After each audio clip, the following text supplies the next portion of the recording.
Good day, ladies and gentlemen. We're from Serwaa Kesse Senior High School.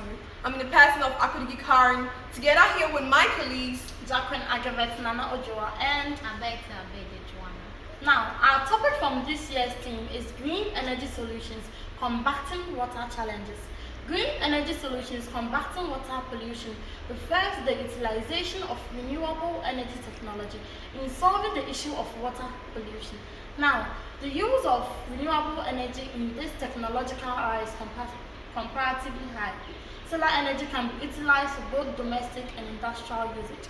Solar energy can be used to reduce the amount of carbon dioxide in the atmosphere and also reduce the pressure on fossil fuels such as petrol and diesel.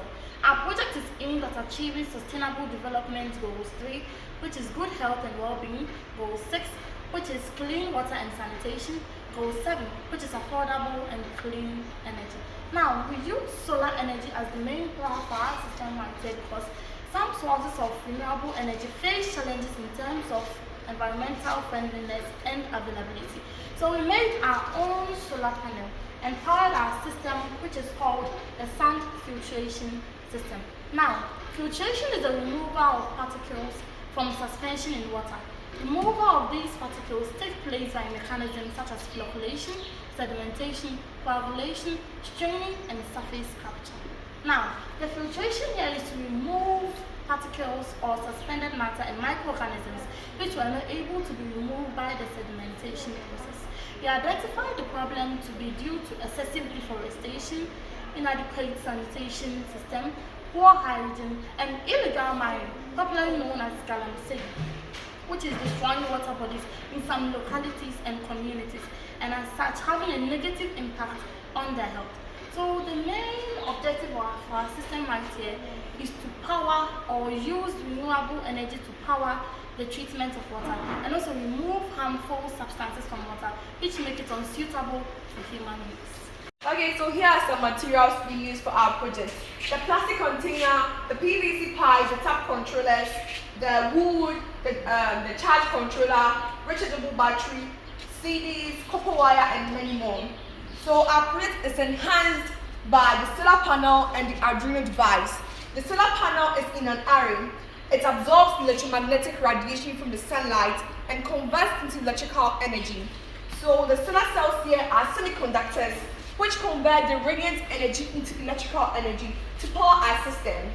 The rechargeable battery, the solar water pump, and the Serwaa all get their energy from the solar panel through the through the charge controller.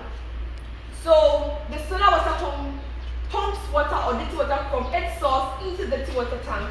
The water is transferred into the steering tank, followed by the sedimentation tank, filtration tank, chlorination tank, and the filtered water tank.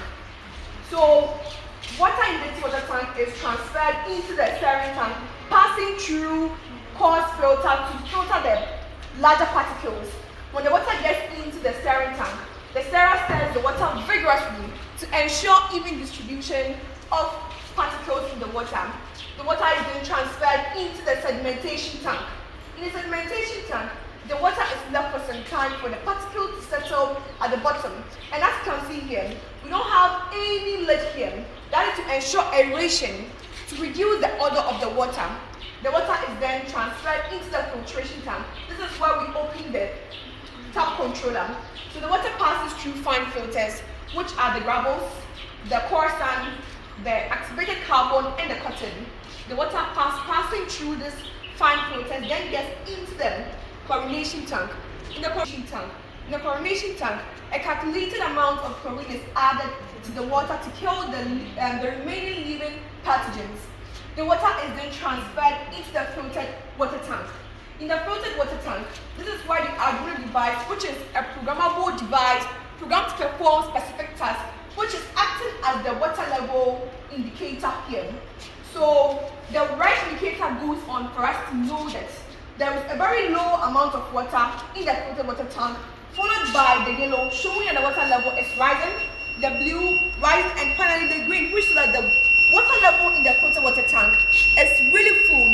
That is when the buzzer blows off to alert the individual that the filtered water tank is full and therefore the process needs to be stopped.